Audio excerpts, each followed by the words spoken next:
मिनश्शैतानिर्रजीम बिस्मिल्लाहिर्रहमानिर्रहीम रब्बि इश्रह ली सदरी व यस्सिर ली अमरी वहलुल उक़दतम मिन लिसानी यफ़क़हू क़ौली अल्लाहुम्मा सल्लि अला मुहम्मद व आलि मुहम्मद। मुअज़्ज़िज़ नाज़रीन, अस्सलामु अलैकुम व रहमतुल्लाहि व बरकातुहू। आप देख रहे हैं चैनल केयर इस्लाम हुसैनी चैनल। मैं हूं आपका मेज़बान ज़ैन रिज़वी।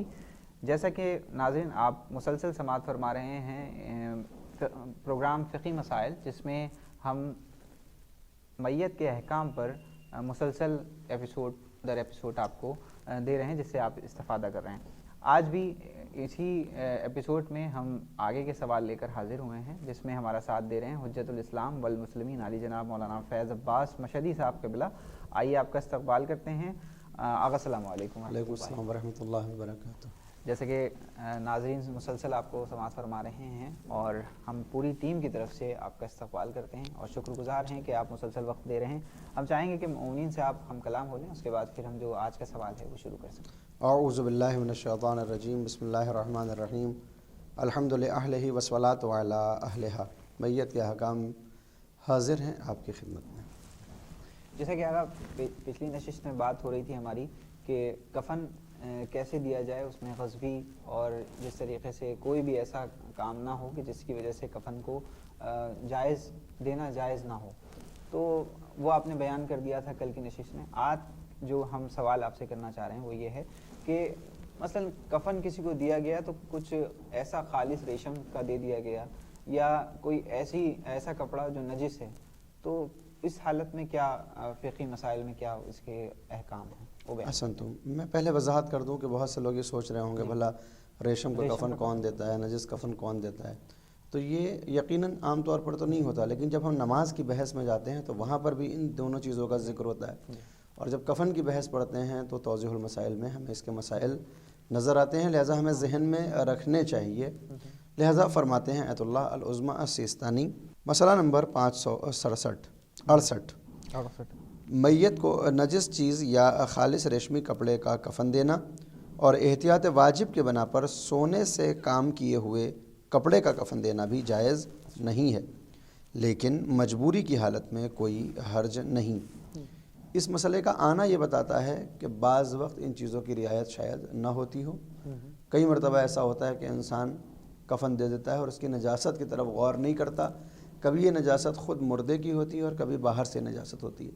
लिहाजा मैंने पिछले एपिसोड में किसी में ज़िक्र किया था कि बहरहाल उसको पाक करना ज़रूरी है और हम नजिस कफ़न में बहरहाल मुर्दे को कब्र के हवाले नहीं कर सकते। अच्छा, जैसा कि अगर ये तो बात हो गई कि रेशम और सोने से बने हुए काम की कोई भी कफ़न नहीं बन सकती, लेकिन बाज़ उसमें अगर मान लीजिए कि कहीं ऐसा है कि ये भी होता नहीं है, लेकिन अगर हो जाए तो क्या होगा कि अगर किसी मुर्दार की खाल का कफ़न बनाकर सोचा गया कि दफन कर दिया जाए, तो इस हवाले से भी बयान करते हैं। बेशक आयतुल्लाह अल-उज़्मा फरमाते हैं जी। मसला नंबर 569 मैयत को नजिस मुर्दार की खाल का कफ़न देना इख्तियारी हालत में जायज़ नहीं है। यहाँ पर ये जो इख्तियारी आप देख रहे हैं, इसका मतलब ये है कि मजबूरी में जायज़ हो जाता है, बल्कि पाक मुर्दार की खाल का कफ़न देना भी जायज़ नहीं है। और एहतियात वाजिब के बना पर किसी ऐसे कपड़े का कफ़न देना जो पश्मी हो यानी बालों का बना हो या उस जानवर के ऊन से तैयार किया गया हो जिसका गोश्त खाना हराम हो, इख्तियारी हालत में जायज़ नहीं है। लेकिन अगर कफ़न हलाल गोश्त जानवर की खाल या बाल और ऊन का हो तो कोई हरज नहीं, अगरचे एहतियात मुस्तहब यह है कि इन दोनों चीज़ों का भी कफ़न न दिया जाए। देखिए ये मसला हो सकता है बहुत से अफराद सोचें कि कहाँ कौन ऐसा कर रहा है जो ये मसला बयान हुआ है। इस मसले की नज़ाकत हमको इस बात की तरफ तवज्जो दिलाती है कि इख्तियारी हालात में ये सारी चीज़ें मना है। मजबूरी की हालत में कि जहाँ पर मैयत को बरहना दफन किया जा रहा हो, तो बरहना दफन करने से पहले बेहतर ये होगा कि फिर इन्हीं चीज़ों को इख्तियार कर लिया जाए जिनको आम तौर पर इख्तियारी हालत में मना किया गया है। ये बहस इस तरह भी वाज़ेह हो सकती है कि इसका मतलब दीन और शरीयत ने ये हमसे नहीं कहा है कि हम कॉटन का कफ़न दें या हम रेशम का कफ़न दें या हम किसी और कपड़े का कफ़न दें। दीन ने शर्तें बता दी हैं जो कफ़न दिया जा रहा है ऐसा हो और ऐसा ना हो। अगर ये शर्तें हैं तो आप दे दीजिए, ये शर्तें नहीं पाई जाती हैं तो आप दे सकते हैं। यानी हम ऊनी कफ़न भी दे सकते हैं, बालों का कफ़न भी दे सकते हैं मजबूरी के आलम में।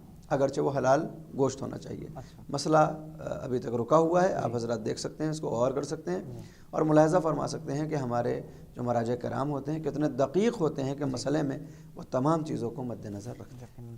اگر یہ تو بات ہو گئی کہ کس طریقے سے جو اونی جو کفن ہے وہ دیا جاتا ہے، ہم یہ جاننا چاہیں گے کہ کیا وہ کفن کون سا ہوتا ہے کہ جو دیا ہی جاتا ہے، عموماً دیا جاتا ہے؟ احسن تم، اس کے لیے پہلی شرط یہی ہے کہ اتنا باریک نہ ہو کہ بدن نظر آنے لگے، لہذا کاٹن کا کفن ہو ایسا ضروری نہیں ہے، یا کسی خاص کپڑے کا ہو ایسا بھی ضروری نہیں ہے، بس اتنا ہلکا نہ ہو کہ بدن نظر آنے لگے۔ لیکن اگر اتنا بھی ہلکا ہو کہ پہلی پرت سے اس کے بدن دکھ رہا ہے تو 3 جب رکھے جائیں گے، یعنی جو کہ پہلے ہم لنگ دیتے ہیں، پیراہن دیتے ہیں اور چادر دیتے ہیں، تینوں کو اگر رکھا جائے اور اب اگر کھال نظر نہیں آتی ہے تو پھر اس پرچے میں ہم کفن دے سکتے ہیں۔ اسی جو کپڑا ہے وہ مطلب پتلا نہ ہو، اتنا باریک نہ ہو کہ بدن نظر آنے لگے، 3 طے رکھنے کے بعد بھی ایسا نہ ہو کہ دکھنے لگے، تو وہ جائز ہے۔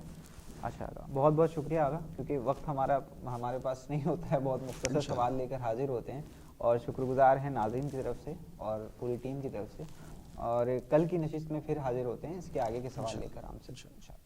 تو ناظرین، یہ تھے حجت الاسلام والمسلمین علی جناب مولانا فیض عباس مشہدی صاحب قبلہ، جو کہ اس وقت ہم سے بات کر رہے ہیں فقہی مسائل کے حوالے سے میت کے احکام میں۔ آج کی جو بحث، آج کی جو گفتگو تھی، اس میں ہمارے ساتھ بات ہو رہی تھی کہ کفن کے حوالے سے بات ہو رہی تھی، جس میں آپ استفادہ کر سکتے ہیں آیت اللہ العظمیٰ سید سیستانی دامت برکاتہ کی توضیح المسائل سے۔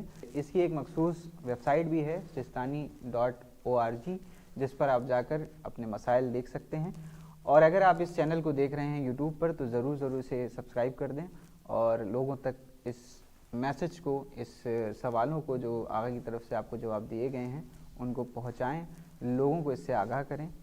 اپنے دیکھتے رہیے پروگرام فقہی مسائل، پھر حاضر ہوتا ہوں انشاءاللہ۔ والسلام علیکم ورحمۃ اللہ وبرکاتہ۔